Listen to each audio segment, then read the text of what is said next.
Hey guys, tonight we find ourselves on the very edge of a vast, almost otherworldly expanse of sand, a place that hums with secrets as old as time itself. Imagine you're standing at the foot of Mingsha, the singing sand mountain, near the legendary oasis city of Dunhuang in northwestern China. The air is dry, carrying the faint scent of dust and something ancient, something you can't quite name. Before you, colossal dunes undulate towards the horizon, their crests sharpened by the wind into knife-edge ridges, glowing a soft ochre in the fading light. It's a landscape that makes you feel incredibly small, a tiny speck in an immense, silent theater waiting for a performance. To get here in ancient times, well, let's just say your chances of successfully complaining about the in-flight meal were considerably lower than your chances of becoming a permanent, sun-dried feature of the Taklamakan Desert. You probably wouldn't survive the preliminary paperwork, let alone the journey. So, before you get comfortable, take a moment to like the video and subscribe, but only if you genuinely enjoy what I do here. It helps more than you know, and it lets me know I'm not just whispering these sleepy tales into the void. Go on, give that button a gentle tap. And while you're at it, I'd love to see where you're all tuning in from tonight and what time it is in your corner of the world. Post your city and local time in the comments below. It's always fascinating to see our little community of night owls and history buffs spread across the globe. Now, dim the lights, maybe turn on a fan for that soft background hum, and let's ease into tonight's journey together. You take a tentative step forward, the sand yielding softly beneath your feet. It's finer than any beach sand you've ever encountered, almost like silk, yet with a surprising firmness just beneath the surface. This is Mingsha, a name that translates roughly to echoing sand mountain or singing sand mountain. For centuries, travelers have spoken of the strange sounds that emanate from these dunes. Whispers, sighs, rumbles, even flute-like notes or thunderous booms. You're here to listen, to see if the desert will share its ancient, rumbling secrets with you tonight. The sun is beginning its slow descent, painting the western sky in hues of apricot and lavender. The shadows lengthen, stretching out from the base of the dunes like grasping fingers, giving them an even greater sense of depth and mystery. It's quiet mostly, the kind of profound quiet that amplifies the smallest sounds, the whisper of your own breath, the distant caw of a bird you can't quite see, the almost imperceptible sigh of the wind as it sculpts and resculpts these monumental piles of sand. You crane your ears, listening for that first telltale murmur, that initial hint of the mountain's famed voice. Is that a faint hum, or just the blood in your ears in this vast emptiness? It's hard to tell. The anticipation itself feels like a kind of sound. These aren't just any dunes. They are part of a system that stretches for miles, a truly immense natural wonder at the edge of the formidable Gobi Desert. The scale is almost impossible to comprehend. Some of these dunes rise hundreds of feet, their slopes both inviting and intimidating. To think, this entire landscape has been shaped grain by grain, by winds and time beyond human grasp. It makes your own fleeting worries feel rather insignificant, doesn't it? Like complaining about the Wi-Fi speed when you're standing in a cathedral built by geology. The city of Dunhuang, a historical linchpin, isn't far from here. For over 2,000 years, it served as a crucial garrison town and a bustling hub on the Silk Road, the westernmost Chinese gateway to the myriad cultures and treasures of Central Asia and beyond. This is a mainstream historical fact, of course. Dunhuang was officially established as a frontier outpost way back during the Han Dynasty, around 111 BCE.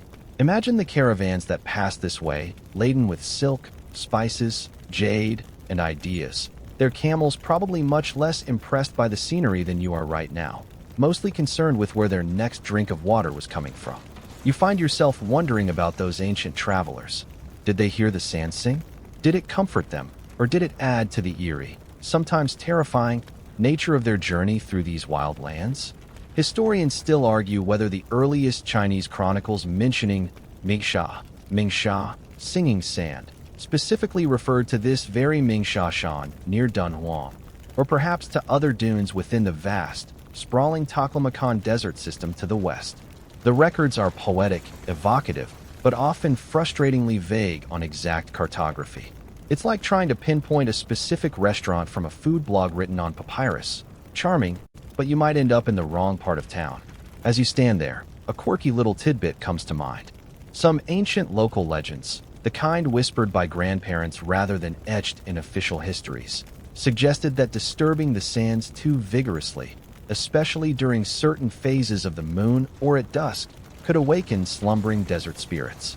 Not necessarily malevolent ones, more like grumpy old entities who really didn't appreciate being slid down like a giant sandy toboggan. It adds a little frisson to the air, a sense of needing to tread softly, to be a polite guest in this ancient, sandy kingdom. You certainly wouldn't want to be the one to annoy a sand spirit with an off-key yodel just to test the acoustics. The air grows cooler as the sun dips further. You pull your imaginary travel cloak a little tighter. You're still waiting for that definitive sound, that first true murmur promised by the mountain's name. For now, it's the wind, perhaps, or the settling of the countless grains around you. But the feeling is palpable. This place holds something back, a voice that chooses its moments. The ancient, rumbling secrets are still coiled deep within the dunes, and your journey tonight is about patiently waiting, listening, and letting the story of this incredible place slowly unfold, one grain, one whisper at a time. The sand, you notice, is already finding its way into your shoes. It always does.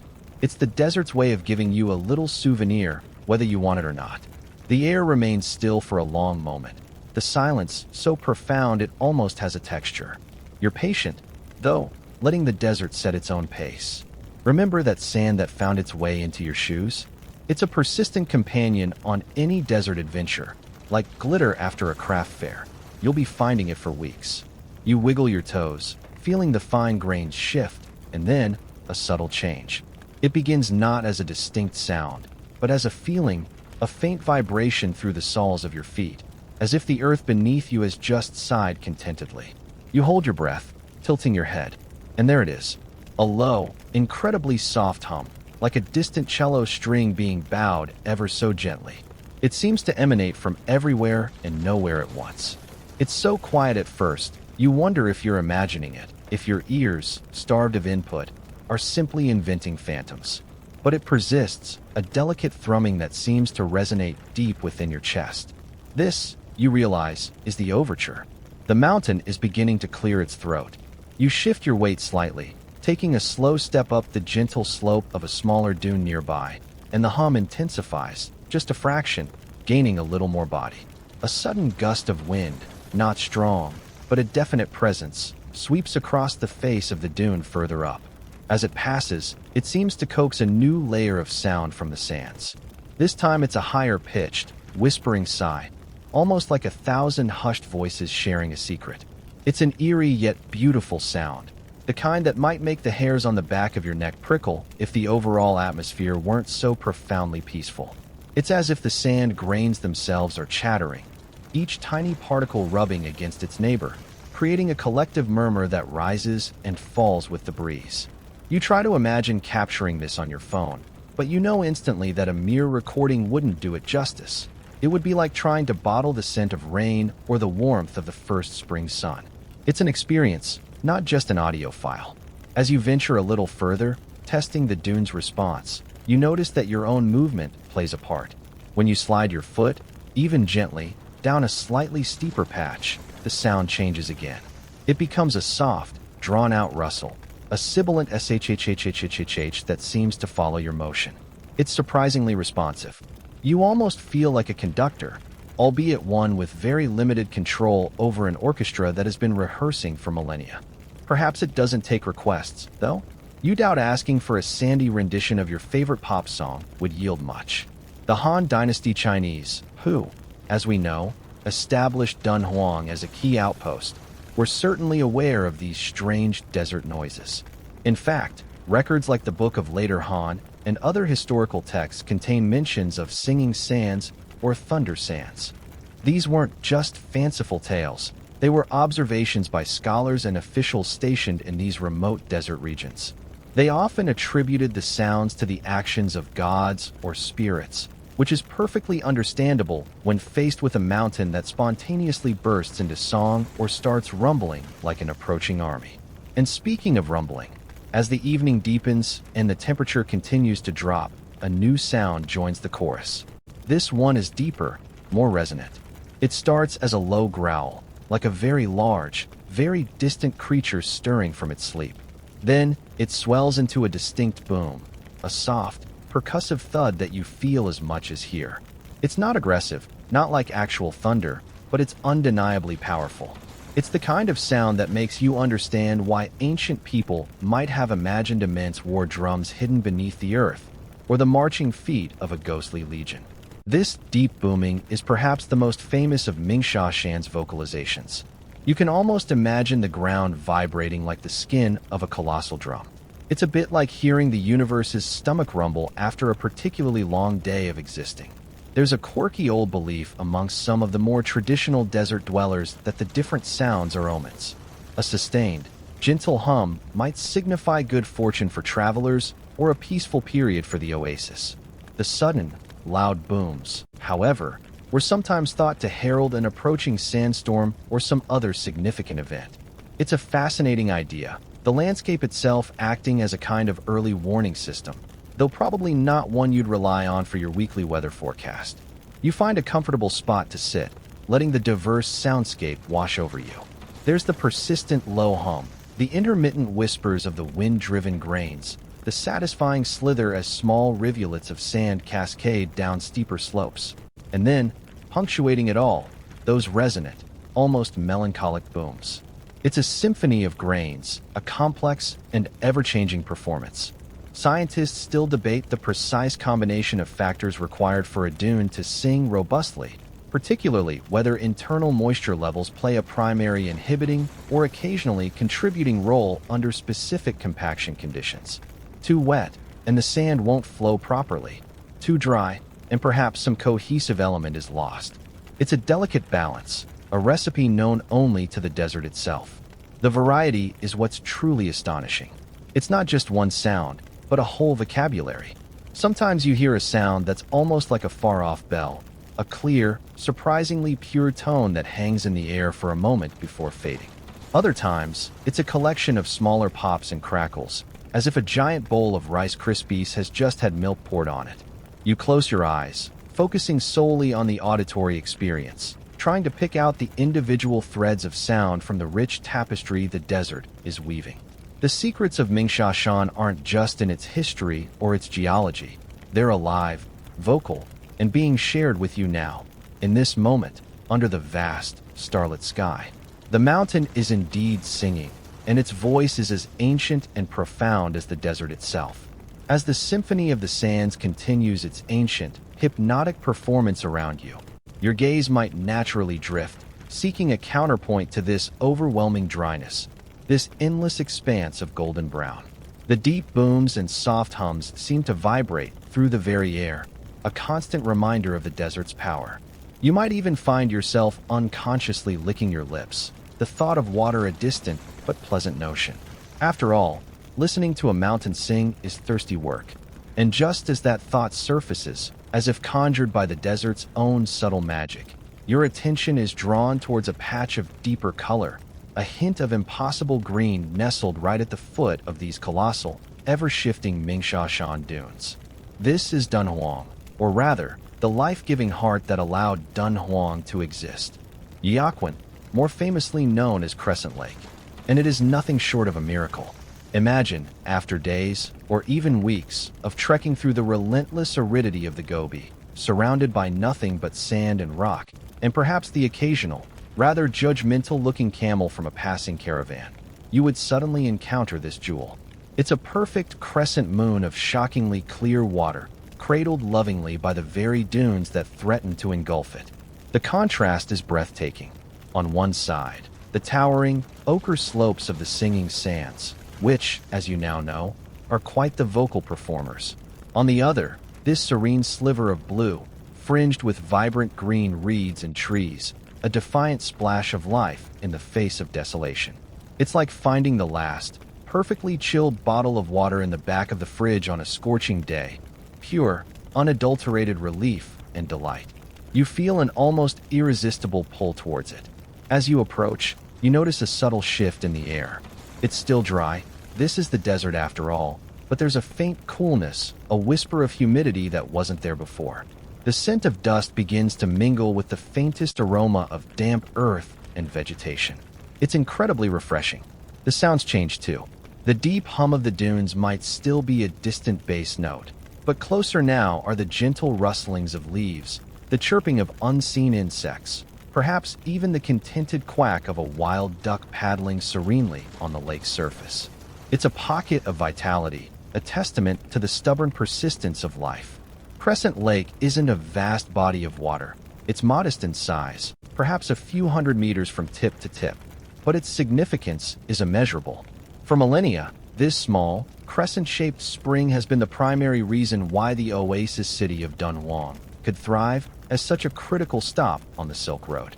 We spoke earlier of Dunhuang being established during the Han Dynasty, and indeed, Yiaquan has been a recognized landmark, a life-sustaining feature, for just as long, if not longer. Historical records and countless poems through Chinese history celebrate its beauty and its essential role. It wasn't just a pretty spot. It was the literal source of survival for countless travelers, merchants, monks, and soldiers. The sheer improbability of its existence is what captivates you. It's nestled right up against Mingsha. You can see the towering dunes looming over it, their sandy toes practically dipping into the water. You'd think the lake would have been swallowed whole centuries ago, a mere puddle consumed by the relentless march of the desert. Yet it persists. It's like watching a tiny, determined gardener somehow keeping an entire sandpit from invading their prized flower bed, armed with nothing but a very small watering can and an indomitable will. Naturally, such a miraculous place has accumulated its fair share of legends. One charming, quirky story tells of how a Han Dynasty general, after a long and arduous campaign in the western regions, led his parched troops to this spot. Desperate for water, he supposedly thrust his sword into the ground, and where it struck, a spring burst forth, taking the shape of a crescent moon, a divine blessing for his weary army. Other tales speak of a celestial fairy who, while admiring her reflection in a drop of water, accidentally let her crescent-shaped comb fall to earth, where it transformed into the lake. Geologists and hydrologists continue to investigate the precise hydrogeological system that sustains Yiaquan, debating the primary source of its recharge and the exact mechanisms that have prevented it from being completely buried by the Mingsha dunes for so long, despite its precarious location. They talk of complex underground water flows and unique wind dynamics around the lake that might help to keep the sand at bay. But the old stories, well, they just feel a bit more romantic, don't they? In recent decades, the water levels in Crescent Lake have unfortunately declined due to the pressures of a shrinking local aquifer and regional desertification, a serious concern for this precious natural and historical treasure.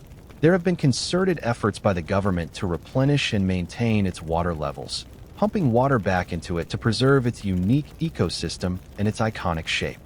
It's a modern intervention for an ancient marvel, a sign of how even the most resilient gifts of nature sometimes need a helping human hand in our current age. One hopes these efforts will ensure its survival, because losing it would be like losing a crucial verse from the desert's oldest song. Standing by its edge, you can see the reflection of the dunes in its still waters, the golden giants mirrored in the cool blue. It's a place of profound peace, a sanctuary. The wind that makes the dunes sing seems to sigh more gently here, rustling the leaves of the hardy desert poplars that cling to its banks. It's a perfect ecosystem in miniature, a reminder that even in the harshest environments, life finds a way, often in the most beautiful and unexpected forms. This gift, as it has so often been called, is more than just water. It's a symbol of hope, endurance, and the delicate balance of the natural world. And all this, just a stone's throw from a mountain that rumbles and hums with secrets as old as the Silk Road itself. The serene image of Crescent Lake, that miraculous sliver of life you just imagined, shimmers at the edge of your mind. Its cool, life-sustaining waters are precisely why this specific patch of daunting desert could become something more than just a waypoint for hardy gazelles, and the occasional bewildered sand grouse. It's because of that precious, stubborn little lake and the slightly larger oasis it anchors that a place like Dunhuang could even be conceived, let alone established as a crucial cog in an emperor's grand design. So, let your thoughts drift back in time, further back than the tourist trails and modern preservation efforts, back to when this was truly the edge of the world. You are now standing on the dusty perimeter of what will become Dunhuang, around the year 111 BCE. Don't expect paved roads or charming tea houses just yet. What you see is more functional, more stark. Picture a newly established garrison, perhaps a collection of rammed earth fortifications, still smelling faintly of damp soil, and a whole lot of concerted effort. Watchtowers, looking rather self-important, punctuate the defensive perimeter, their timber frames new and raw against the ancient landscape. This is a frontier outpost, a lonely sentinel pushed out into the vast, intimidating expanse of the western regions, or Xiyu, as the Han Chinese called the lands beyond their Jade Gate. The air is thick with the sounds of construction, the thud of mallets, the shouts of overseers, the creak of cartwheels hauling supplies. Soldiers, their faces weathered by the sun and wind, patrol the rudimentary walls, their eyes constantly scanning the horizon. They carry bronze-tipped spears and sturdy shields, the equipment practical, designed for survival rather than parade. Remember those distant, booming sounds from Mingsha you heard earlier? Imagine these soldiers hearing them, far from home, wondering if it was an omen, an approaching enemy, or just the desert playing its usual tricks. It would certainly add a certain spice to an already challenging assignment.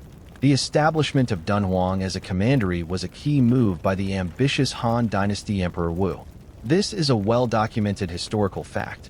Emperor Wu was a major proponent of westward expansion, driven by a desire to secure the nascent trade routes that would become the Silk Road, to find allies against the persistently troublesome Xiongnu nomadic confederation to the north, and generally to project Han imperial power into Central Asia. Dunhuang, along with other garrisons in the Hushi Corridor, that long, narrow passage leading northwest, was a linchpin in this strategy.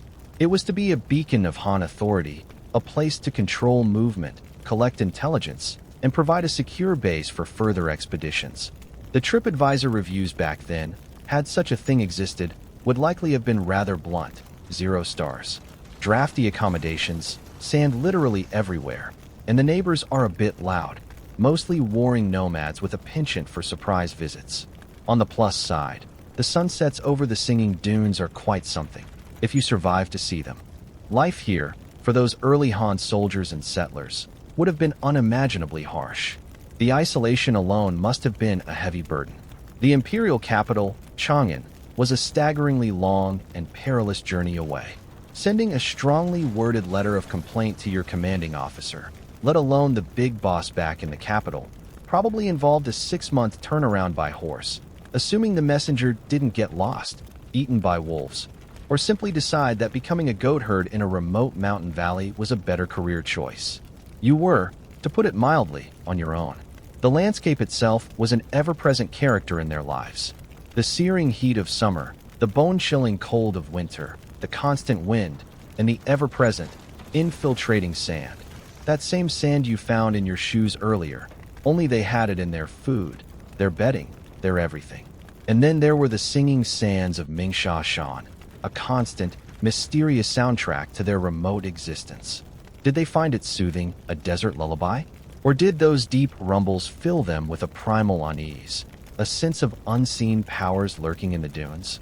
One slightly quirky tidbit from the annals of frontier life involves the intricate systems of signal fires and smoke signals used for communication between these remote outposts and along the defensive lines that were extensions of the Great Wall. Different combinations of smoke by day and fire by night, using specific materials like wolf dung to create particularly dense smoke, could convey surprisingly complex messages: enemy sighted, need reinforcements, or perhaps even send more fermented mare's milk, we're running low. It was the ancient internet, just with a much higher chance of accidentally setting your own watchtower on fire. You see the soldiers not just as warriors, but as pioneers. They are the first representatives of a vast empire stepping tentatively into a landscape that is both alien and awe-inspiring.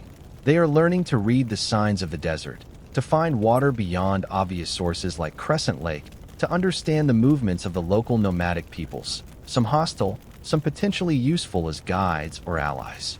Historians still debate the exact initial extent of Han Chinese agricultural settlement and troop numbers versus the reliance on allied or subjugated local tribes for the day-to-day logistical support, foraging, and even auxiliary defense of these very early Hushi corridor garrisons like Dunhuang. It was likely a complex interplay, a slow process of settlement and adaptation rather than an overnight transformation of the landscape. This lonely sentinel wasn't just about defense. It was about opening a door. It was the very beginning of Dunhuang's destiny as a gateway.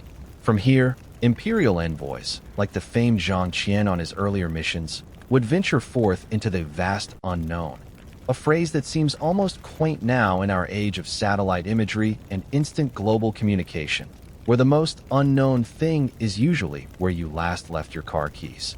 But then, it was a world of rumored kingdoms, mythical creatures, and very real dangers. As you watch this nascent outpost take shape, a collection of determined humans carving out a space for their empire at the foot of the Whispering Dunes and beside the life-giving crescent moon of water, you understand that this is where the grand story of Dunhuang as a Silk Road nexus truly begins. It's a story of courage, ambition, hardship, and the relentless human desire to explore, to trade, and to connect, even across the most formidable of natural barriers. The foundation stones are being laid, quite literally, for centuries of history to unfold. The dust of that early Han Dynasty outpost, the one you pictured as a lonely sentinel, begins to settle. Centuries are now passing by in your mind's eye, each one like a grain of sand added to the slopes of Mingsha Shan, the mountain that still hums and rumbles its timeless song in the background. That initial, tentative foothold in the vast western expanse, secured with so much effort and guarded by those vigilant soldiers we imagined, doesn't just hold, it flourishes. Thanks to the life-giving waters of Crescent Lake, that improbable oasis, and the strategic vision of emperors like Wu, Dunhuang transforms. It sheds its purely military skin and blossoms into something far more vibrant, far more complex, a true heartbeat of the legendary Silk Road. You are now walking through the bustling streets of Dunhuang, perhaps during the Tang Dynasty, a period often considered a golden age for Silk Road trade. The air is thick with 1,000 new scents, exotic spices from the distant west, cardamom, cinnamon, pepper, mingling with the aroma of roasting meats, baking bread, and the sweet, slightly acrid smell of countless camel dung fires used for cooking and warmth. Gone is the sparse, purely functional layout of the early garrison. Now you see a thriving town, with crowded marketplaces, noisy inns or caravanserai, and the beginnings of the magnificent temple complexes that will come to define this era. Remember those signal fires we talked about, the ancient internet of the Han? Well, the bandwidth here has seriously upgraded. The sheer diversity of people is astounding.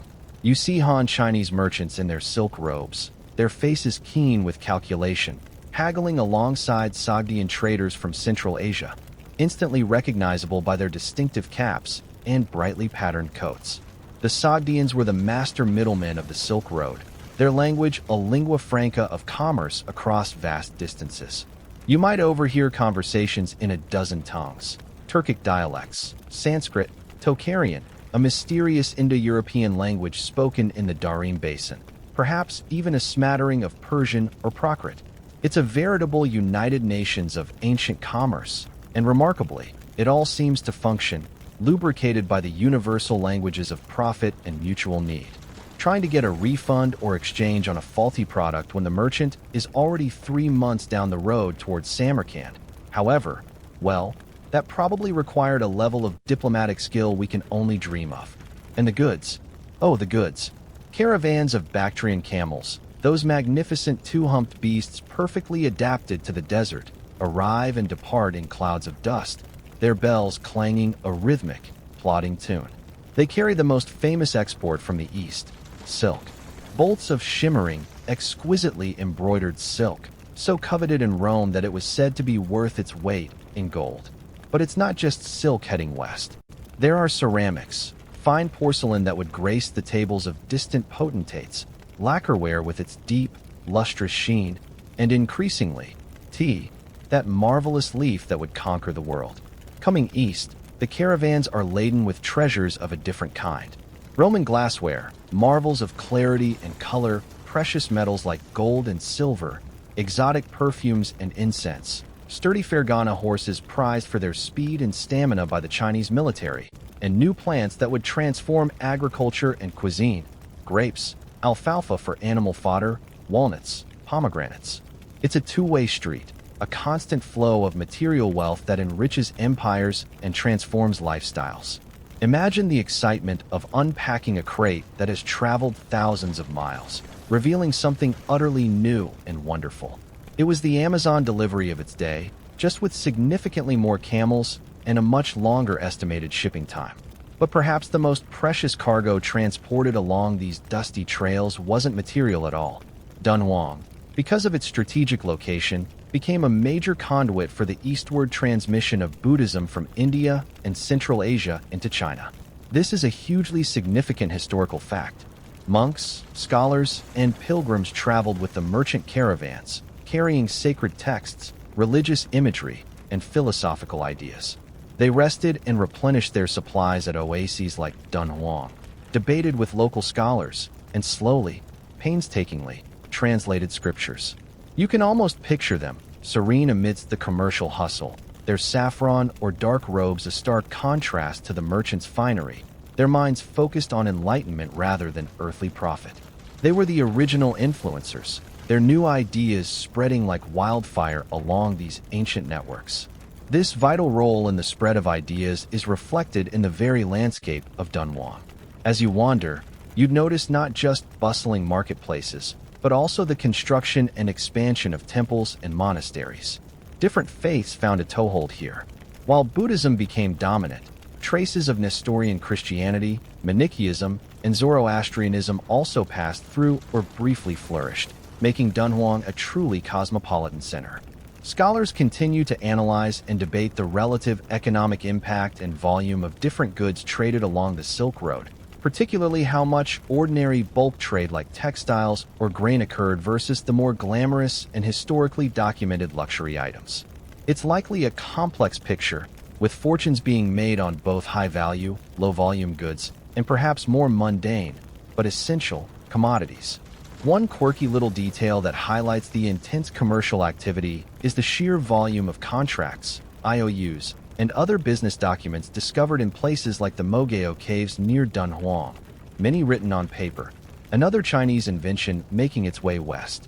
These weren't grand philosophical treatises, but everyday records of loans, sales of camels or cloth, rental agreements, even rudimentary tax receipts. It shows a surprisingly sophisticated and litigious commercial environment. You can almost imagine a Sogdian merchant sighing, more paperwork, even back then. This resilient oasis, with Crescent Lake at its heart and the singing sands as its eternal backdrop, truly became the Silk Road's heartbeat. It pulsed with life, with the movement of people, goods, and revolutionary ideas. It was a place of encounter, of friction sometimes, but more often of fruitful exchange, proving that even in the ancient world, connection and commerce could bridge vast cultural and geographical divides. The lonely Han's Sentinel had grown into a worldly, sophisticated, and indispensable hub of global interaction. The vibrant, multicultural heartbeat of Dunhuang that you've just immersed yourself in, that bustling nexus of trade and ideas we explored, naturally sought avenues for deeper expression. All those philosophical currents and religious fervors, especially the powerful wave of Buddhism making its eastward journey along the Silk Road, needed more than just marketplaces and caravanserai to truly take root and flourish. They needed sanctuaries, places for contemplation, devotion, and the creation of lasting testaments to faith. And so, drawn perhaps by subtle whispers on the wind, or by an inner calling for tranquility away from the busy oasis, you find your attention shifting slightly, a few miles southeast of the main Dunhuang settlement. Here, at the edge of the desert, where the Mingsha dunes continue their eternal, sandy sigh, a different kind of marvel unfolds. It's a long cliff face, running north to south, unassuming at first glance, but honeycombed with openings. These are the Mogeo Caves, also known as the Caves of the Thousand Buddhas, a place of staggering artistic and spiritual significance. The air here feels a little different, quieter than the bustling town, imbued with a sense of reverence that has seeped into the very rock over centuries. You can still hear, faintly perhaps, the distant hum of the singing sands if the wind is right, a natural drone accompanying the profound human artistry hidden within these cliffs. It's almost as if those subtle sounds, those desert whispers, acted as a guide, leading devout souls to this very spot. Even enlightened monks, one imagines, needed a good, quiet spot to get away from the incessant haggling and the camel traffic jams of downtown Dunhuang. Right? You can almost hear one saying, "That's it. I'm carving myself a quiet room in that cliff over there, with a view, preferably not of another camel." The traditional founding of the first cave here is a well-known story, a cornerstone of Mogeo's history. In the year 366 CE, a Buddhist monk named Lazuan, or sometimes recorded as Yuezuan, was traveling through this area. As dusk fell, he had a magnificent vision, 1,000 golden Buddhas, bathed in light, appearing on this very cliff face, surrounded by celestial musicians. It must have been quite a sight, far more impressive than your average screensaver. Not 999 Buddhas, not 1001, but a nice, specific, round thousand. Very precise for a mystical vision, you have to admit. Inspired by this profound experience, Lazuan began the arduous task of carving the very first meditation grotto into the cliff. He was soon followed by another monk, Faoyang, and then by generations of devotees, patrons, artists, and craftsmen. Imagine yourself approaching one of these cave entrances. The desert sun is bright, the air dry. The opening might be a simple archway or a more elaborate wooden facade, a later addition. As you step inside, you are immediately enveloped by a cool dimness, a welcome respite from the desert glare. Your eyes take a moment to adjust, and as they do, the interior explodes into a kaleidoscope of color and form.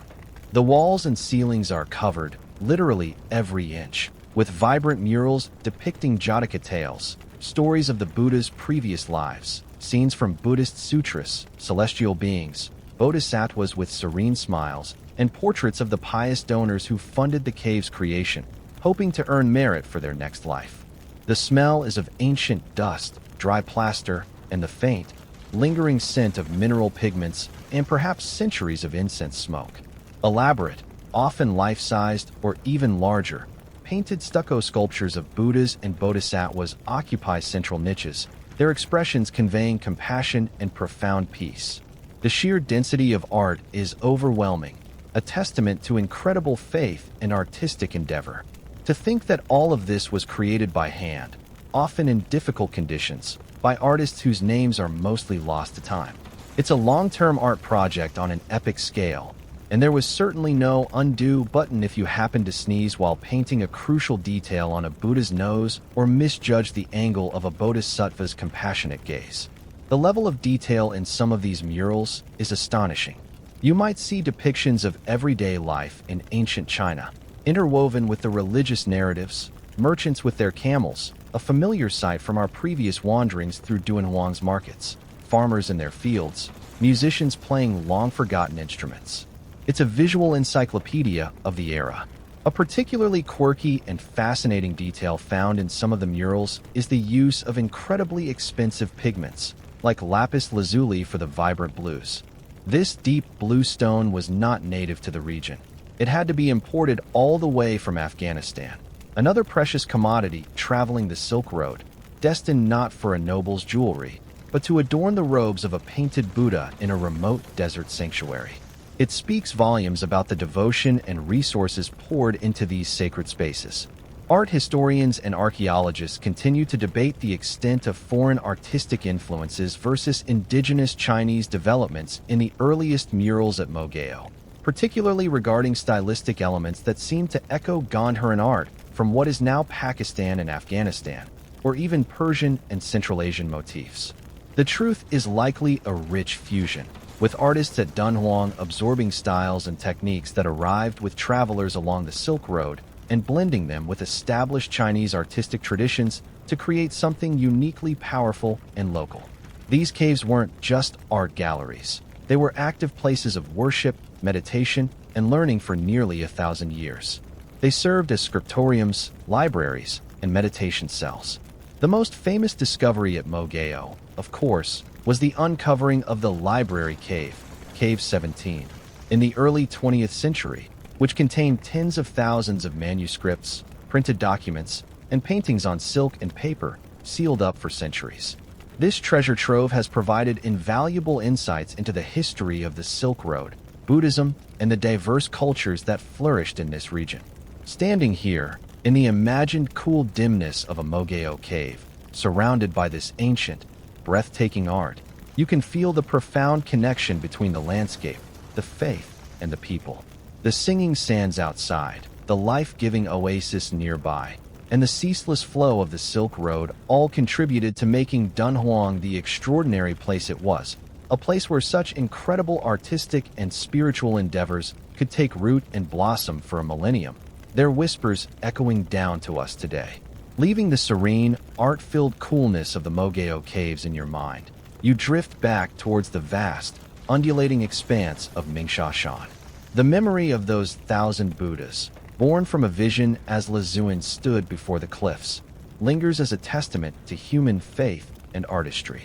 But the mountain itself, with its repertoire of hums, whispers, and those deep, resonant booms you experienced earlier, possesses an older, more primal form of expression, one that has inspired a different kind of human creation, folklore. Long before scientific explanations were sought, people listened to these desert songs and wove tales to make sense of the inexplicable. Imagine yourself back on the dunes as twilight deepens, the stars beginning to prick the darkening sky. The wind picks up a little, and with it, the sands begin their chorus. That low rumble you recall, the one that felt like a giant drum, starts its rhythmic beat. The softer sighs and whispers seem to carry on the breeze, almost like voices. It's in these moments, when the familiar world recedes and the desert asserts its ancient power, that the old legends feel most potent. These are the tales of lost souls, of buried armies and desert spirits, whose sorrowful cries and ghostly activities are said to be the true source of the dune's song. One of the most persistent and widespread legends associated with singing sands, not just in Dunhuang, but in many desert regions, is that of a lost army. Picture this. A vast imperial legion, perhaps from one of those Han Dynasty campaigns against the Xiongnu we touched upon, or a later Tang Dynasty expedition pushing further west. Thousands of soldiers, clad in leather and bronze, their banners snapping in the wind, marching confidently into the desert. Suddenly, the sky darkens. A furious sandstorm, a black hurricane, as they were sometimes called, descends upon them with terrifying speed. Visibility drops to zero. The wind howls like a banshee, whipping sand into a blinding, stinging fury. The soldiers, disoriented and choking, lose their way, their formations breaking apart. Men and horses alike struggle, but the rising sands are relentless, engulfing them, burying them alive in their thousands, their weapons still in their hands, their battle cries and pleas for help swallowed by the storm. According to the legend, it is the spirits of these unfortunate soldiers, trapped forever beneath the dunes, who create the sounds. Their ghostly drums are said to cause the deep booming, a forlorn attempt to signal their comrades, or perhaps a spectral continuation of their final battle. The softer sighs and whispers? Those are their sorrowful moans, their eternal laments for lives cut short so far from home. Sometimes, if you listen very carefully on a quiet night, it's said you might even hear the faint clang of spectral armor or the mournful whinny of a ghostly warhorse. You'd think after a few centuries buried under all that sand, they'd at least be allowed to sleep in, but apparently, their percussive duties are ongoing. Then there are the tales of desert spirits, or jinn, or local demons, depending on the specific cultural strand of the folklore. These aren't necessarily always malevolent, though some stories certainly paint them that way. Some are seen as guardians of the desert, easily offended by disrespectful travelers. Remember that quirky tidbit about not disturbing the sands too much at certain times? These legends feed into that. Perhaps the singing of the sands is their way of communicating, warning intruders, or expressing their displeasure. Other tales depict them as inherently sorrowful beings, perhaps spirits of those who died alone in the wastes, their cries a lament for their isolation. If these spirits do have a musical repertoire, they certainly seem to favor minimalist ambient soundscapes and percussive dirges over anything too upbeat, which, for a relaxing evening, is probably for the best. It's fascinating how these stories attempt to give a human or supernatural agency to what is, at its heart, a natural geological phenomenon.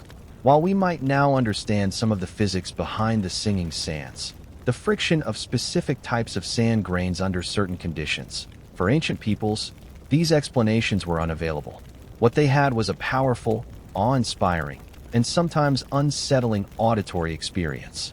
Attributing it to lost armies or desert spirits provided a narrative, a way to incorporate the mystery into their worldview.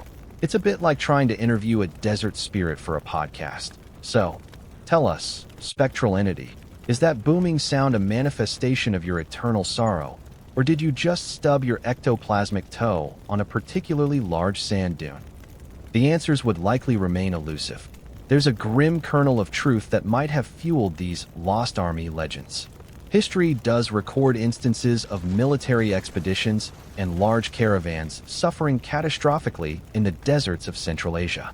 The Taklamakan Desert, not far west of Dunhuang, is particularly notorious, its name often interpreted as "you go in, you don't come out."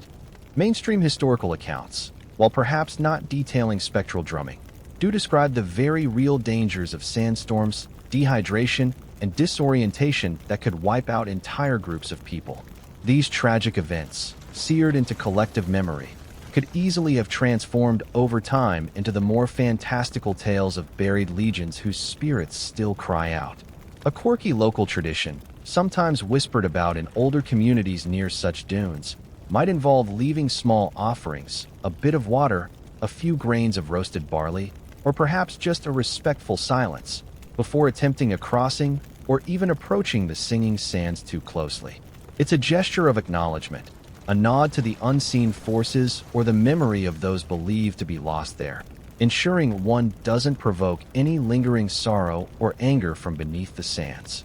Folklorists and cultural historians continue to debate whether the lost army legends associated with singing sands are independent local inventions that spring up organically in response to similar environmental stimuli, or if they stem from a more ancient, widespread archetype, a kind of proto-story that migrated along routes like the Silk Road, adapting to local landscapes and histories as it traveled. It's a chicken and egg question of cultural transmission. Did the story travel with the people, or did the sands tell a similar story to different people in different places? Regardless of their origins, these legends of lost souls and sorrowful cries add a profound layer of melancholy and mystery to the already enchanting phenomenon of Mingsha Shan. As you sit there, listening to the desert's voice, it's easy to let your imagination wander, to almost hear those faint, ghostly drums and whispers carried on the night air. It's a reminder that every landscape, especially one as ancient and dramatic as this, is not just a collection of geographical features, but also a repository of human stories, fears, and wonders. The ghostly drums of that lost army and the sorrowful whispers of desert spirits, those folk explanations for Mingsha Shan's strange chorus, fade slightly as you turn your attention to a different kind of voice from the past. These are the voices of flesh and blood travelers, explorers from distant lands who ventured along the perilous Silk Road and recorded their own encounters with the mysteries of these vast Asian deserts. While local legends offered supernatural narratives, these hardy individuals brought their own perspectives, often a blend of keen observation and the prevalent beliefs of their own times. Imagine now, it's the late 13th century. The Silk Road, though perhaps past its absolute zenith of the Tang dynasty you glimpsed earlier, is still a vital artery of trade and travel. And along it comes a young Venetian merchant, a fellow by the name of Marco Polo. His subsequent book, The Travels of Marco Polo, would become a medieval bestseller, opening up a vision of the East for Europeans that was part wondrous, part fantastical. No Instagram back then, of course, but his travel blog, dictated while he was a prisoner in Genoa, certainly had an epic reach for its time. As Marco Polo journeyed with his father and uncle towards the court of Kublai Khan, he passed through regions notorious for their desolation and their strange phenomena. Specifically, when describing his passage across the Great Desert of Lop, or Lop Nor, which lies in the Darim Basin to the east of the Dunhuang region we've been exploring, he makes some fascinating observations. This is a well-documented part of his account, a mainstream historical fact from one of the most famous travelogues ever written. He speaks of the desert being haunted by evil spirits. According to Polo, these spirits had a rather unsettling habit of trying to lure travelers to their doom. He wrote that if a traveler lagged behind their caravan or fell asleep, these spirits would call out to them by name, using voices that sounded just like their companions. The unsuspecting traveler, hearing their name, would follow the voice, stray from the correct path, and become hopelessly lost, eventually perishing in the barren wastes. You'd think these desert spirits would have better hobbies than just trying to make people get hopelessly disoriented. Maybe take up competitive sand dune sculpting, or start a ghostly book club. But no, apparently leading people astray was their main gig. More directly relevant to our singing sands, Polo also describes hearing other mysterious sounds in the desert night. Sometimes you shall hear the sound of a variety of musical instruments, and still more commonly the sound of drums. He even mentions hearing the clashing of arms. These descriptions, the drums, the sounds of battle, resonate remarkably with the legends of the buried armies we just discussed, don't they? It shows how the auditory phenomena of these desert regions, likely including areas with singing sands, were consistently interpreted through a lens of the supernatural, whether by local inhabitants or by a relatively worldly Venetian merchant. He attributes these noises, too, to the desert spirits, who were apparently quite the accomplished percussionists and Foley artists, capable of mimicking an entire ghostly battle. What's clear from Polo's account is a distinct sense of wonder, tinged with a healthy dose of fear. He wasn't just a detached observer. He was relaying experiences that were genuinely unsettling and mysterious to him and his contemporaries. His writings, filled with such marvels and perils, captivated European audiences, painting a picture of an East that was both fabulously wealthy and profoundly strange. Today, if we heard inexplicable booming in the desert, we might initially suspect military exercises, or perhaps blame it on a dodgy takeaway from the last oasis giving us auditory hallucinations. Back then, definitely spirits. It was the go-to explanation for anything that defied immediate, rational understanding. Marco Polo wasn't the only early traveler to note the eerie qualities of these deserts, though his descriptions of the sounds are particularly vivid. Chinese Buddhist pilgrims like Xuanzang, who traveled centuries before Polo in the 7th century on his epic journey to India to collect scriptures, also wrote extensively about the terrifying challenges of desert crossings. While Xuanzang was more focused on the physical dangers, the lack of water, the poisonous fiends, and burning sands, his accounts also convey the profound psychological impact of these vast, empty landscapes, where the mind could easily play tricks. It's interesting how these accounts from seasoned travelers often reflect and reinforce local folklore. They didn't typically arrive with a myth-busting, scientific toolkit ready to debunk local beliefs. Instead, their own cultural frameworks and the sheer inexplicability of phenomena like the singing sands led them to similar conclusions. These were enchanted, haunted, or spiritually potent places. Historians and literary scholars continue to debate the complete accuracy and extent of Marco Polo's personal experiences versus embellished tales or second-hand accounts incorporated into his travels, particularly concerning some of the more fantastical elements he describes. Did he truly hear those spectral drums himself? Or was he relating a particularly vivid story told to him by fellow travelers or local guides around a desert campfire? It's hard to say for certain. One quirky and practical tidbit from Polo's desert survival advice, which he attributes to local custom, was for travelers to tie bells to their animals and to keep close together. If someone became separated, they were advised to listen for the direction of these bells to rejoin the group. This was not just for practical reasons of navigation, but also, implicitly, to keep the evil spirits from easily picking off stragglers. It's a small detail, but it paints a vivid picture of the anxieties of desert travel. Ultimately, whether it was Marco Polo hearing ghostly battle sounds, or Han Dynasty soldiers attributing rumbles to unseen forces, or local communities weaving tales of lost legions, the desert melodies of places like Mingsha Shan have captivated and perplexed human beings for centuries. These early explorers, with their quills and parchment, captured a sense of awe and mystery that still clings to these sandy landscapes. Their notes serve as a bridge, connecting our modern curiosity with the deep-seated human need to understand and narrate the wonders of the natural world, even if those narrations once leaned heavily on the supernatural. The Song of the Sands was a consistent performer. Its audience just interpreted the lyrics differently over time. Marco Polo's vivid tales of spectral voices and ghostly drumbeats in the deserts of the East, echoing those even older local legends of lost armies, certainly add a layer of thrilling mystique to the idea of Mingsha Shan and its kin. It's easy to get swept up in these romantic, supernatural explanations when faced with a mountain that literally sings and rumbles.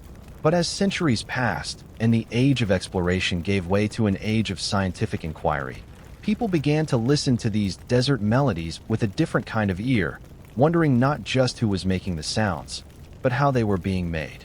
So, let's gently pull back the curtain of folklore for a moment and peek at the fascinating physics behind this sandy serenade.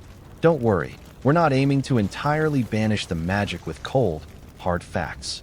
If anything, understanding the intricate natural processes at play can make the phenomenon even more wondrous. It's like appreciating a masterful illusionist. Knowing how the trick is done doesn't necessarily diminish the skill and artistry involved. It just shifts your admiration to a different aspect of the performance. So, instead of spirits or long-lost legions, we're looking at an orchestra composed of countless tiny, unassuming grains of sand, each one a tiny percussionist, needing just the right conditions to perform its part. The current mainstream scientific understanding is that for sand to sing or boom, a rather specific set of ingredients and conditions must be present. Firstly, the sand grains themselves are crucial. They generally need to be of a fairly uniform size, typically ranging from about 0.1 to 0.5 millimeters in diameter. Not too coarse, not too fine. Think of it as a well-sorted choir. You don't want too many rogue baritones in the soprano section. They also need to be relatively spherical, or at least well-rounded, and composed primarily of silica or quartz, which gives them a certain elasticity. And, importantly, these grains need to be clean, free from too much fine dust, silt, or clay that could clog up the works and dampen the vibrations. When a mass of these qualified sand grains begins to move, perhaps triggered by the wind blowing across the dune's surface, or by gravity causing a small avalanche on a steep slope, the slip face, or even by you walking or sliding down it, something remarkable happens. As layers of these perfectly conditioned grains shear past each other, the friction between them causes vibrations. It's a bit like rubbing your hand over a taut balloon. You get that squeaking sound. Now, imagine millions upon millions of tiny, microscopic squeaks happening all at once. If these individual vibrations are sufficiently synchronized, they can coalesce into an audible sound wave. This is where the stick-slip motion theory often comes into play. Imagine a layer of sand trying to slide over another. For a micro moment, it sticks due to friction, then suddenly releases and slips, then sticks again, then slips.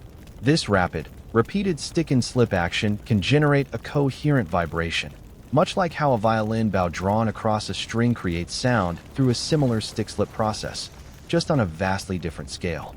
The dune itself, particularly a large one, can then act as a natural resonator, like the body of a cello or a giant loudspeaker, amplifying these vibrations into the hums, roars, or booms that have captivated people for millennia. So less ghostly orchestra, more millions of tiny percussive instruments all accidentally playing in near-perfect, amplified unison. Still pretty impressive, right? The different types of sounds you heard earlier, the soft hums, the louder rumbles, the deep booms, can be attributed to different conditions and scales of sand movement. A steady wind might cause a continuous, low hum as the surface grains are gently agitated. A larger avalanche of sand down a steep dune face, however, can produce those startling, deep booms that sound like distant thunder or, indeed, Marco Polo's spectral drums. The frequency of the sound, its pitch, can also depend on the size of the grains and the thickness of the shearing layer of sand. Another critical factor is dryness. The sands almost always need to be very dry to sing effectively. Even a small amount of moisture can create tiny water bridges between the grains, causing them to clump together or altering their frictional properties, effectively muting the dune's voice. This is why the phenomenon is most common in arid desert regions like Dunhuang. It's as if the sand grains are tiny divas, demanding perfectly dry conditions before they'll deign to perform their solo. One of the pioneers in the scientific study of desert sands, including the mechanisms of dune formation and movement, was a British Army officer and desert explorer named Ralph Bagnall. In the early to mid-20th century, he conducted groundbreaking research, often using ingenious homemade equipment in the deserts of North Africa. While much of his work focused on the physics of how dunes are formed and move, his meticulous observations laid foundational groundwork for understanding how sand behaves, which is essential for understanding why it might sing. He was less focused on the sound itself, perhaps, than on the granular mechanics, but his work helped demystify the desert in many ways. It's a quirky image, a British officer in the vast emptiness, not just battling Rommel, but also pondering the secret life of sand grains. Even with our current understanding, scientists still actively research the finer details. For example, there's ongoing discussion about the exact role of a very thin silica gel coating, sometimes referred to as desert varnish, or an amorphous silica layer that can form on the surface of desert sand grains over long periods. Some scientists debate its precise contribution to the elasticity and frictional properties necessary for sound generation, or how it varies between different singing sand locations around the world. It's a reminder that even seemingly simple materials like sand can hold complex secrets. If you tried to explain all this to Marco Polo, the grain sizes, the stick-slip motion, the resonant frequencies, he'd probably listen politely, nod, and then, with a twinkle in his eye, still maintain that it was awfully clever of those desert spirits to employ such sophisticated physics to achieve their haunting sound effects. And in a way, he wouldn't be entirely wrong to preserve that sense of wonder. Because even when you know the science, to stand before a towering dune like Mingsha Shan and hear it sing its ancient, rumbling song is to experience a profound and deeply moving natural marvel. The knowledge of how it sings doesn't diminish the fact that it sings, and that song continues to echo through both history and the quiet, starlit desert night. Alright, so we've gently lifted the veil on the basic science behind singing sands, moving from Marco Polo's spectral orchestras and ancient ghostly armies to the rather elegant physics of friction, vibration, and perfectly conditioned grains. You now know that it's not, necessarily, spirits, but rather a complex interplay of sand characteristics and movement that creates these enchanting desert songs. But that begs the question, what makes Mingsha Shan, those specific dunes nestled beside the Dunhuang oasis, such particularly renowned and accomplished vocalists? Why do they possess what we might call their own special tune? It's one thing to understand the general recipe for singing sand, but it's another to see how all those ingredients come together perfectly in one specific location. Think of it like baking. Many people know the basic ingredients for a good cake, but only a master baker, using precisely the right proportions, techniques, and perhaps a secret touch or two, can create a truly sublime confection. Mingsha Shan, it seems, is one of the desert's master bakers when it comes to producing spectacular acoustic phenomena. So, let's zoom in on what makes these particular dunes near Dunhuang so special. Firstly, the sand itself at Mingsha Shan is consistently reported to be just right. Remember those criteria we talked about? The grains here are largely composed of quartz, rounded by centuries of wind action, and critically, they are very well sorted, meaning they fall within that ideal size range, typically between 0.15 and 0.5 millimeters. They are also remarkably clean, relatively free from the fine dust or clay particles that could deaden the sound. It's as if the winds of the Gobi have acted as a meticulous sieve, patiently separating out only the finest musical grains to build these particular dunes. High maintenance, these singing dunes, aren't they? They need their special sand, their perfect dryness, their specific angles, truly the prima donnas of the desert world. Trying to get a sample of this singing sand to perform for you at home, by the way, usually just results in a gritty patch on your carpet and a profound silence. The magic, it seems, is very site-specific. Then there's the crucial factor of dryness. Mingsha is situated in an extremely arid climate, part of the vast Gobi Desert system. The annual rainfall is incredibly low, ensuring that the sands, especially the surface layers and the active slip faces, remain exceptionally dry for most of the year. This is paramount for allowing those tiny vibrations between grains to propagate without being dampened by moisture. Now, you might recall our visit to the beautiful crescent lake, Yaquan, nestled right at the foot of these dunes. Does its proximity affect their song? It's a good question. While the immediate vicinity of the lake supports lush vegetation due to higher moisture, the vast bulk of the Mingsha dune complex stretches far beyond this localized humidity. In fact, some have speculated that the lake might even contribute indirectly by trapping dust that blows in, potentially helping to keep the sand on the more distant dunes cleaner. The sheer scale and morphology of the Mingsha dunes also play a significant role, particularly in producing those impressive booming sounds. These are not small, gentle undulations. Some of the dunes here rise to heights of several hundred feet, with steep, unstable slip faces constantly being replenished by wind-blown sand. When a sufficient mass of this dry, well-sorted sand accumulates on these precipitous slopes, it can suddenly avalanche downwards. It is these larger-scale movements, these miniature landslides of sand, that are thought to generate the loudest and lowest frequency sounds, the rumbles and booms that so impressed early travelers and fueled those legends of phantom armies. Mingsha essentially has its own built-in amphitheater and percussion section, ready to perform when conditions are right. You could almost give it 5 stars on a travel review site. Mingsha. Excellent sand quality, top-notch acoustic performance, though the seating is a bit sandy. Beyond these more obvious factors, there's the intriguing idea of resonant layers within the dunes themselves. This is where Mingsha's geology might offer a more specific clue to its unique voice.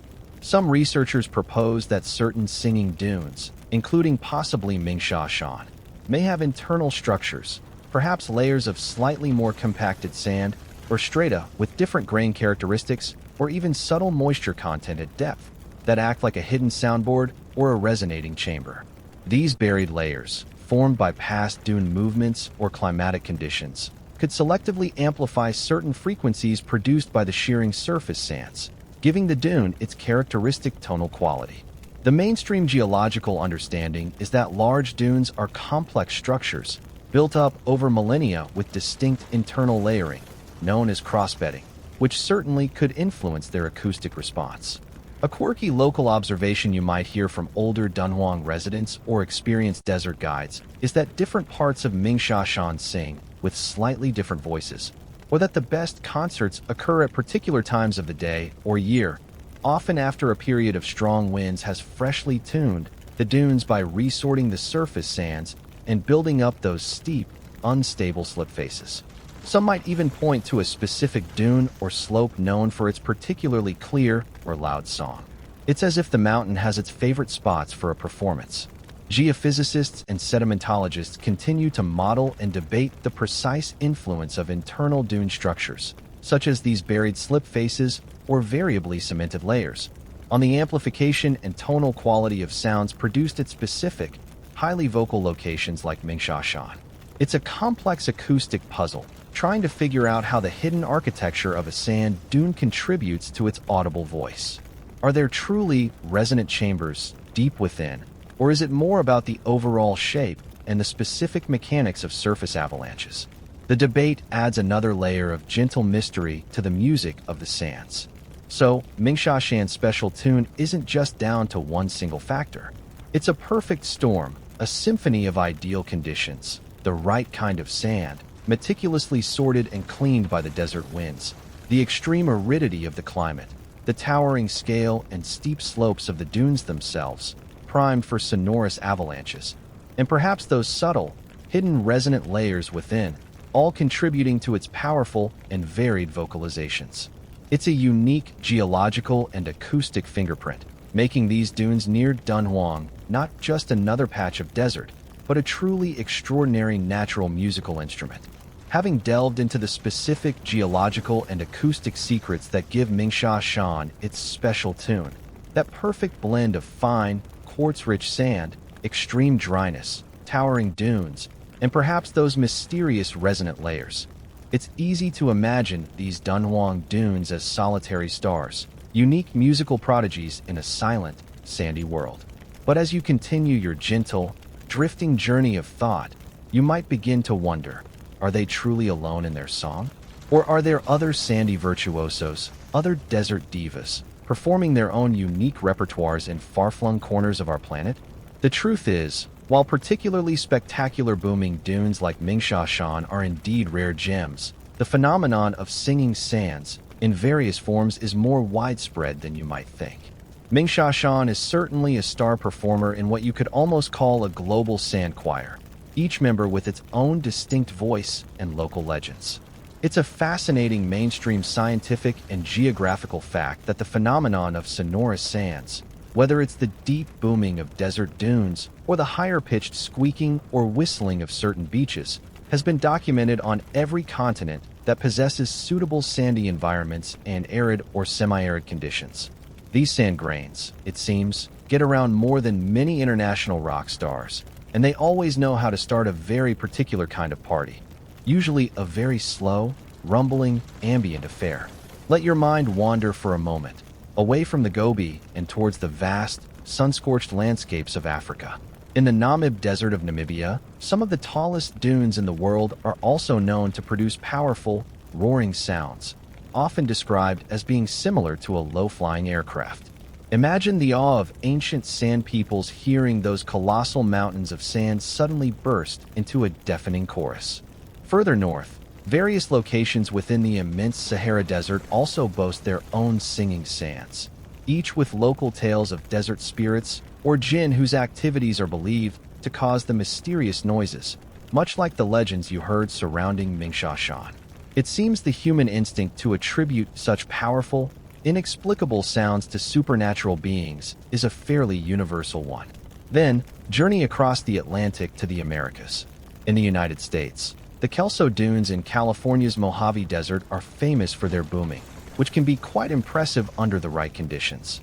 Further east, Great Sand Dunes National Park in Colorado also has sands that are known to sing, though perhaps with a slightly different timbre. And it's not just North America.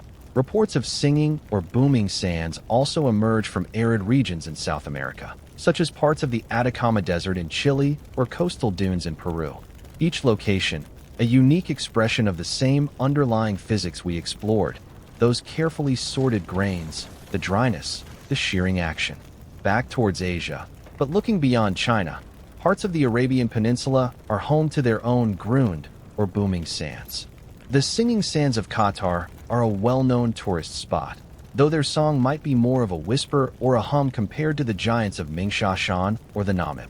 Marco Polo himself, during his extensive travels, may well have encountered other singing sand phenomena beyond the desert of Lop, as similar conditions exist in parts of Persia and other Central Asian deserts he traversed. He just might not have considered each instance quite as noteworthy as the first time he heard those spectral drums. And it's not just desert dunes that can sing. A related phenomenon, often called squeaking sands or whistling sands, occurs on certain beaches around the world. If you've ever walked on a beach and heard a distinct squeak or chirp with each footstep, you've experienced a cousin of the desert song. These sounds are typically higher pitched and require the sand grains to be very well-rounded, highly spherical, and usually of a very specific size, often quartz. Famous examples include some beaches in the British Isles, Australia, and along the coasts of the United States. The physics are similar, friction between perfectly conditioned grains, but the scale and the resulting sound are different. It's like the difference between a cello and a violin in our sandy orchestra. Of course, just because other sands sing doesn't diminish the magic of Mingsha. Its particular combination of scale, the variety of its sounds, from soft hums to deep booms, and its rich historical and cultural context, nestled as it is beside the ancient Silk Road hub of Dunhuang and the sacred Mogeo caves, gives it a unique prominence.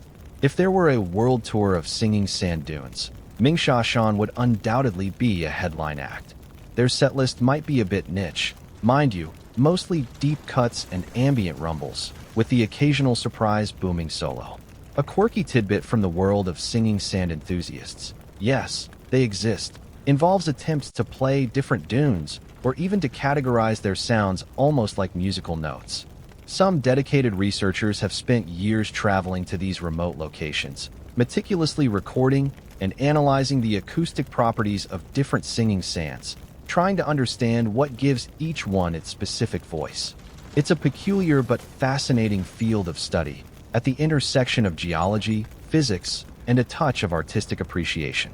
Geoscientists are still exploring whether subtle differences in trace mineral content within the quartz grains, or even electrostatic effects on the grain surfaces generated by friction in extremely dry conditions, play a more significant role than previously thought in differentiating the voices of singing sands from various global locations. It's one thing for sand to make a sound. It's another for it to produce a consistent, characteristic tone or a complex range of sounds. The detailed science behind these variations is still an active area of research, a gently unfolding mystery. So, as you picture Mingsha, remember it's part of a global family of sonorous sands, each with its own story, its own local legends, and its own particular way of making the earth beneath your feet vibrate with unexpected music. This worldwide chorus, conducted by wind and gravity, serves as a beautiful reminder of the subtle and often surprising ways our planet can express itself, turning something as simple as sand into a source of enduring wonder and a gentle, natural lullaby.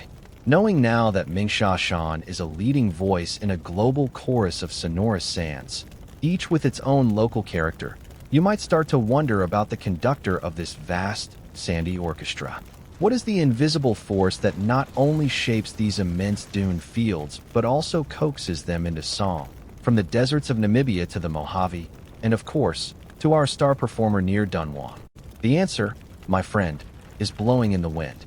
Literally. The wind is the tireless sculptor and the often capricious maestro responsible for both the form and the voice of these remarkable natural instruments. Imagine yourself standing once more at the edge of Mingsha. You feel the air move against your skin, sometimes a gentle caress, other times a more insistent push. This is the agent of change, the primary architect of this sandy realm. The wind in desert environments is a relentless worker, an unpaid intern doing all the heavy lifting, day in and day out, for millennia. It never seems to take a day off, constantly sifting, sorting, and transporting unimaginable quantities of sand. It's this aeolian process, meaning wind-driven, that is fundamental to everything we've discussed. You watch as a stronger gust sweeps across the surface of a nearby dune. Tiny grains of sand lift into the air, momentarily suspended, forming a shimmering, hazy veil just above the ground. This is how the wind moves its building materials. The smallest particles, the fine dust, can be carried high into the atmosphere and transported for thousands of miles. The slightly larger sand grains, the ones ideally sized for singing, typically move through a process called saltation, a kind of energetic bouncing or skipping along the surface. And the heaviest grains? They mostly just creep or roll along, too hefty for the wind to lift far. It's this constant movement and sorting action by the wind that is crucial for creating the clean, well-sorted sand that, as we learned, is essential for the dunes to find their voice. The wind is like a meticulous curator, ensuring only the best quality grains make it into its sculptural masterpieces. And what magnificent sculptures they are. The specific shapes of the dunes at Mingsha, those beautiful, sweeping crescentic ridges, known as barkanoid chains, and the more complex, pyramidal star dunes that rise to impressive heights, are a direct result of the prevailing wind patterns in the Dunhuang region. This is a well-established mainstream understanding in geomorphology. Dune morphology is a clear fingerprint of the wind regime. Where winds blow consistently from one direction, you get those classic crescent-shaped Barkhan dunes, their horns pointing downwind. Where wind directions are more variable or seasonal, you can get more complex forms like linear dunes or those majestic star dunes, which have multiple arms radiating from a central peak, formed by winds blowing from several different directions throughout the year. Mingsha Shan exhibits a fascinating variety, indicating a complex wind history. But the wind isn't just the sculptor. It's also the musician, the one wielding the conducting baton. Remember those steep slip faces on the leeward side of the dunes, the ones that are crucial for generating the booming sounds when sand avalanches down. It's the wind that tirelessly transports sand up the gentler windward slope and deposits it at the crest. As more and more sand accumulates, the crest becomes oversteepened, unstable, until finally, gravity takes over and a sheet of sand slides down the slip face, creating those vibrations we've talked about. The wind essentially sets the stage and then cues the performance. Even the softer humming sounds can be a direct result of the wind's action. As a steady breeze flows over the dune's surface, it can cause the uppermost layers of sand to vibrate sympathetically, much like blowing across the top of a bottle can produce a tone. The wind's speed and consistency will determine the pitch and intensity of this hum.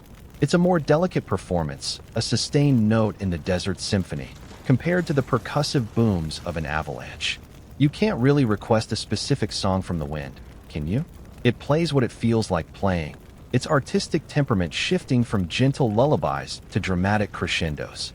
There's a certain relentless, almost eternal quality to the wind's work in the desert. It has been shaping and reshaping these landscapes for eons, long before humans were around to listen or to weave legends about lost armies.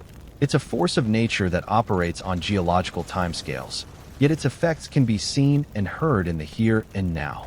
You can imagine early inhabitants of Dunhuang developing a keen understanding of their local winds, perhaps even giving them names.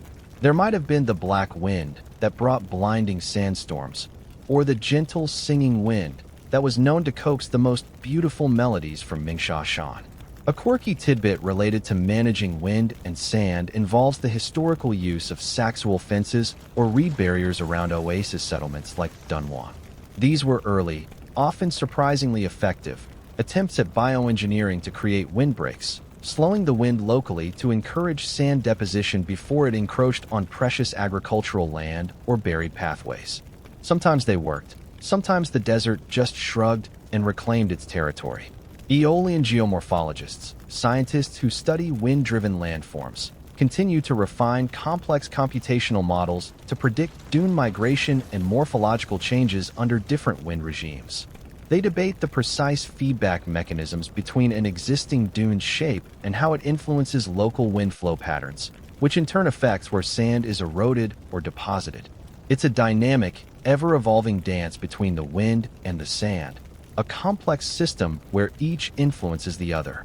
It's not just the wind shaping the dune, but the dune, once formed, also steering the wind in subtle ways around it. So, as you listen to the imagined, or perhaps remembered, sounds of Mingsha Shan, give a little nod to the wind.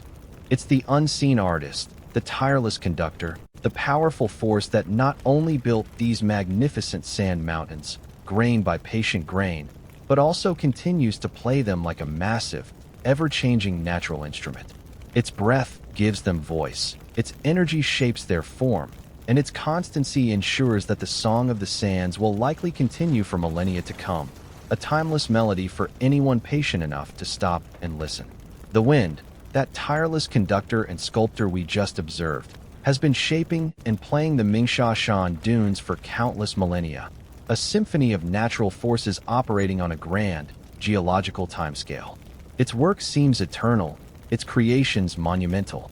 Yet, even these ancient, seemingly indomitable natural wonders are not immune to the influences of the modern world. As our journey of thought brings us closer to the present day, we must consider the delicate act of guarding the silence, or more accurately, guarding the unique song and the fragile ecosystem that allows Mingsha Shan and its nearby jewel, Crescent Lake, to thrive. You've learned how specific the conditions need to be for these dunes to sing.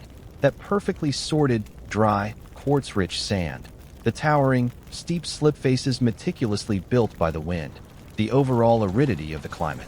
It's a delicate recipe, and like any delicate recipe, it can be disrupted if the ingredients or the cooking conditions are altered, even slightly. The sad truth is that increased tourism and regional development, coupled with broader environmental changes, have indeed put pressure on the fragile ecosystem of Dunhuang. This isn't just speculation. It's a mainstream concern acknowledged by scientists and authorities alike. Think about Crescent Lake, for instance. We touched upon its shrinking water levels earlier. For many years, the aquifer that feeds this miraculous little oasis has been under strain from increased agricultural irrigation in the surrounding region and the water demands of a growing Dunhuang city. Its very existence, so crucial for the historical oasis and the beauty of the area, became precarious. Thankfully, concerted efforts have been made to replenish its waters, often by pumping water from nearby reservoirs, and to manage local groundwater extraction more sustainably. It's a constant balancing act, trying to meet human needs while preserving this natural heritage. Then there are the Mingsha dunes themselves. Their song is not just a geological curiosity, it's a major draw for visitors from all over the world. And while tourism brings vital economic benefits to the region, it also carries potential impacts. Imagine thousands of feet trampling over the sensitive dune surfaces. This can compact the sand, altering its structure and potentially its ability to vibrate and produce sound. It can also disrupt those carefully formed slip faces, the very launch pads for the booming avalanches. Moisture and oils from human skin, dropped litter, or even the exhaust fumes from tourist vehicles can subtly contaminate the clean sand that, as we know, is so crucial for the clear resonance of the dune's voice. The dunes, one might imagine, are contemplating putting up a giant "Do Not Disturb" or singing sign, or perhaps quiet zone, geological masterpiece in progress. The sheer noise pollution from large crowds and associated tourist activities can also, ironically, drown out the subtle whispers and hums of the sands, diminishing the very experience people have come to seek. It's like trying to listen to a delicate classical music performance with a brass band playing next door. The Sand Grains Union is probably busy drafting a sternly worded letter about excessive foot traffic and the impact of off-key tourist serenades on their professional acoustic environment. So, what is being done to protect this unique soundscape and landscape? Efforts are certainly underway. For Mingsha, this often involves managing visitor access, creating designated pathways to minimize widespread trampling, perhaps restricting access to particularly sensitive areas or during certain times. There are also ongoing efforts to educate tourists about the fragility of the dunes and the importance of responsible behavior. It's a tough challenge, of course. It's hard to resist the allure of climbing a giant sand mountain that literally sings to you. It's like a natural theme park where the main attraction is a slow-motion geological concert. Beyond localized measures, there are broader regional strategies to combat desertification, which could indirectly impact Mingsha by altering wind patterns or sand supply. Initiatives like China's Great Green Wall, a massive tree planting project aimed at halting the Gobi Desert's expansion, are part of this larger picture, though the long-term effectiveness and ecological suitability of such large-scale afforestation in arid regions are still subjects of scientific discussion and refinement. One quirky, though perhaps more symbolic than scientifically proven, local initiative you might hear about could involve reviving older, traditional ways of showing respect for the landscape. This might include storytelling sessions that emphasize the spiritual or cultural significance of the dunes and the lake, fostering a deeper connection and sense of stewardship among both locals and visitors, rather than seeing it merely as a recreational resource. Sometimes, these old ways of thinking, which saw nature as something to be revered rather than just used, can hold valuable lessons for modern conservation. Conservationists and regional planners continue to debate the most effective long-term strategies for balancing the economic necessities of tourism with the urgent need to preserve the unique ecological and acoustic environment of the Mingsha Crescent Lake Scenic Area. How much intervention is too much? Can the natural processes that create and sustain the singing sands and the oasis be maintained in the face of so many pressures? These are complex questions with no easy answers, requiring ongoing research, adaptive management, and a genuine commitment to preservation. Ultimately, guarding the silence, or rather, guarding the conditions that allow Mingsha Shan's song to continue, is about respecting a delicate natural balance that has been millions of years in the making. It's about ensuring that future generations can also stand at the foot of these magnificent dunes, feel the ancient rumble beneath their feet, hear the wind coax whispers from the sand, and experience that same sense of wonder that captivated travelers like Marco Polo centuries ago. It's a responsibility to protect not just a place, but a phenomenon, a living piece of our planet's extraordinary artistry. The ongoing efforts to guard Mingsha Shan's delicate song and the fragile beauty of Crescent Lake, which we just considered, underscore just how precious this unique corner of the world is. This isn't just about preserving a geological curiosity or a pretty spot for tourists. It's about safeguarding a landscape that has profoundly touched the human spirit for millennia, a place that has echoed not only with its own natural music, but also through the corridors of human creativity, inspiring generations of artists and poets. So, let your mind drift now into that realm of artistic reflection, to see how the stark beauty of Dunhuang and the mystery of its singing sands have been captured and reinterpreted through human imagination. Imagine yourself as an artist or a poet centuries ago, arriving at Dunhuang after a long, arduous journey along the Silk Road. The vastness of the Gobi Desert stretches behind you, a memory of relentless sun and wind. Before you lies the improbable green of the oasis, anchored by that serene crescent moon of water, and beyond it, the towering, golden dunes of Mingsha Shan, which, as you've learned, have a tendency to hum, boom, and whisper secrets to the wind.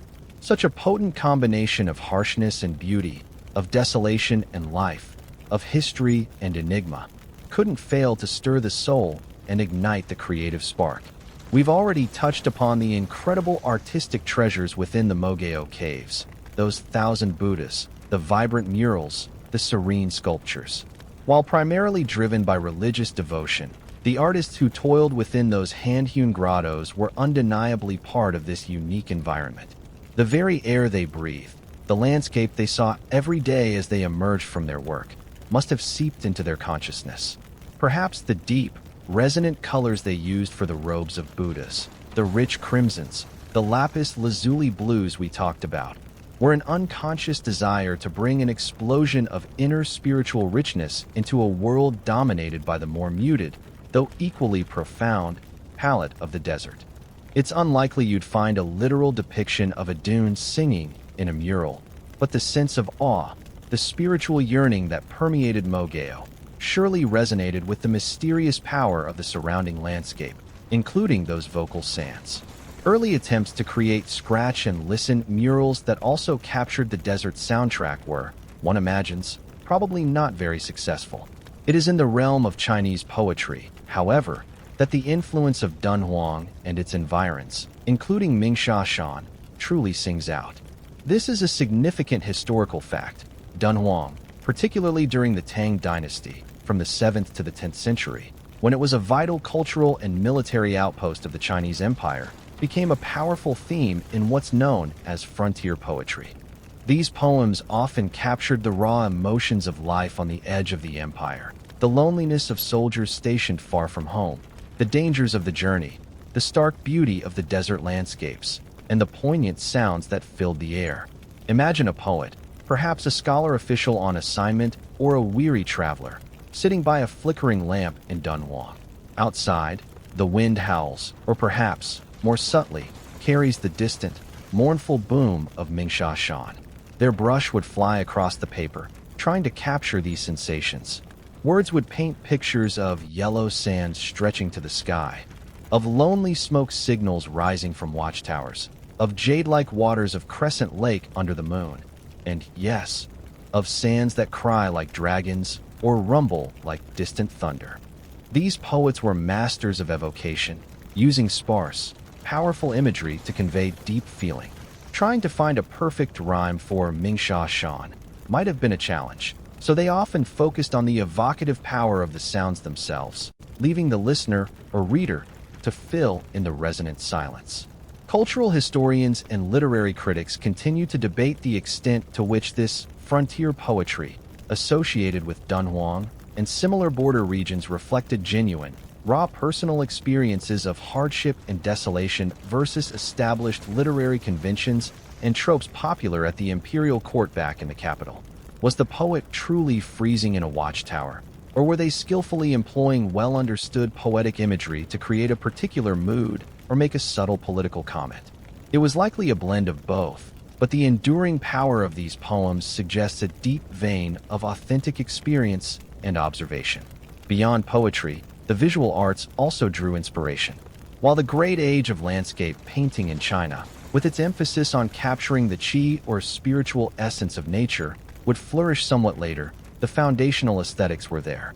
One can imagine artists attempting to convey the sweeping, calligraphic lines of the dunes, the delicate curve of Crescent Lake, the sheer emptiness and immensity of the desert. The dunes themselves are notoriously difficult models, of course. "My good side changes with the wind, darling," they might exclaim to a frustrated painter trying to capture their fleeting contours. And this inspiration hasn't faded with time. Contemporary artists, Chinese and international alike, continue to be drawn to Dunhuang. Photographers strive to capture the play of light and shadow on the dunes, the almost surreal beauty of the oasis against its arid backdrop. Filmmakers have used the dramatic landscapes as settings for epic tales. Musicians, too, have attempted to translate the experience of the singing sands into sound, perhaps using modern instrumentation or ambient soundscapes to evoke that sense of mystery and ancientness. A quirky, more modern artistic response might involve a land artist creating temporary installations on the dunes, works that interact with the wind and sand, existing only for a short time before being reclaimed by the desert. A commentary on impermanence, perhaps. Or consider a sound artist meticulously recording the diverse acoustic portfolio of Mingsha Shan, then composing a piece that layers these natural sounds with human music, creating a dialogue between the ancient voice of the earth and contemporary expression. The echoes of Mingsha Shan and Dunhuang in art and poetry are a testament to the enduring power of this place. It's a landscape that speaks not just through its audible rumbles and whispers, but also through the human heart and imagination. The efforts to preserve it, which we discussed, are therefore not just about protecting nature, but also about protecting a deep wellspring of human culture and artistic inspiration, ensuring that its unique song can continue to resonate for generations to come. The echoes of poetry and art, those human attempts to capture the soul of Dunhuang and the haunting voice of Mingsha Shan, now begin to soften, to merge back into the landscape itself. It's as if the artists and poets, having paid their homage, are now stepping back, allowing the desert's own ancient, tranquil song to once again take center stage, to become the final sound you carry with you as you drift further towards rest. Our long journey tonight, from that first curious step onto the silken sands, through the bustling heart of a Silk Road oasis, and into the sacred silence of the Mogao Caves, has been accompanied by this ever-present, ever-shifting desert music. You've heard its many voices. The initial, almost imperceptible hum that grew into a chorus of whispers and sighs. The startling, deep booms that resonated like the drums of a phantom army, just as Marco Polo might have heard them.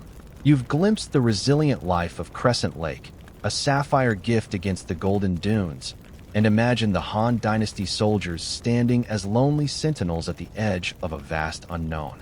We've touched upon the science, the intricate dance of wind and perfectly formed grains that allows these dunes to sing their special tune, a phenomenon echoed in sandy corners across the globe. We've considered the efforts to guard this delicate wonder and felt the timeless inspiration it has offered to the human spirit. And through it all, the song of Mingsha Shan has been the constant, the deep, resonant heartbeat of this extraordinary place.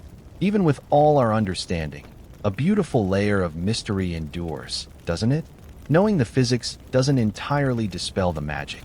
The sheer scale of it, the way the air itself seems to tremble, the feeling of being in the presence of something so ancient and powerful, these things still evoke a sense of awe, a quiet wonder that transcends mere explanation. It's a reminder that some of the world's most profound performances are offered freely by nature itself, with no ticket price, no applause necessary, just an audience willing to listen patiently. Perhaps the original Sandman, the bringer of dreams, first got his start listening to tales carried on the desert wind, or from the lulling drone of places like these. The global significance of this region, particularly the Mogao Caves, is enshrined in its status as a UNESCO World Heritage Site, a testament to its immense cultural value for all humanity. This recognition helps, in its own way, to ensure that its stories, and the unique environment that cradled them, will continue to be studied and, hopefully, cherished. And while the sands themselves aren't a UNESCO site, their song is an inseparable part of Dunhuang's soul, a living acoustic heritage. There's a gentle, almost philosophical debate one might have, as sleep begins to beckon. Philosophers and psychologists might gently debate whether the profound sense of tranquility evoked by vast, natural soundscapes like those of Mingsha Shan stems from an innate human connection to primordial environments, our ancient selves recognizing a familiar, elemental rhythm, or if it is perhaps a more culturally conditioned response, shaped by the symbolism of deserts as places of solitude, reflection, and spiritual seeking. Maybe it's a little of both, a deep resonance that touches something very old within us. You might even find a quirky, modern echo of this ancient lullaby in the way people today seek out recordings of natural sounds, ocean waves, gentle rain, or indeed, the ambient hum of wind through desert landscapes, to help them unwind and drift off. It seems our need for these soothing, natural rhythms persists, even in our noisy, bustling world. Perhaps the dunes themselves, after their long performance through the ages, are also ready for a bit of quiet repose as the night deepens. No more booming solos for a while, just a soft, collective sigh. And so, the narrative of Mingsha Shan, with its layers of history, science, legend, and art, begins to draw to a gentle close for tonight.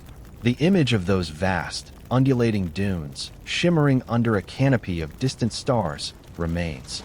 The air is cool now, and the sounds are softer, more intermittent, a distant sigh, a faint whisper, the desert breathing deeply in its sleep.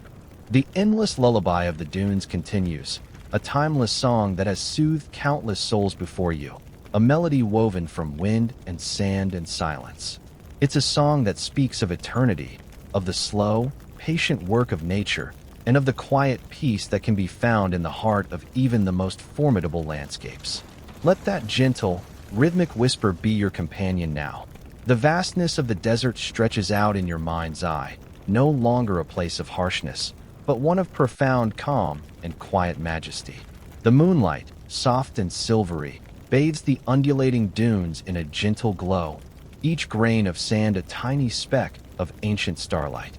You feel a sense of immense space, of peaceful emptiness, where worries can simply drift away like smoke on the night breeze. The air is still, holding a deep, resonant silence that is more comforting than any sound. All the stories, all the journeys, all the echoes of history have settled now, like dust motes in a moonbeam. There is only this moment, this profound quiet, this gentle descent into rest. The song of the sands has faded into a mere breath, a soft exhalation from the dreaming earth.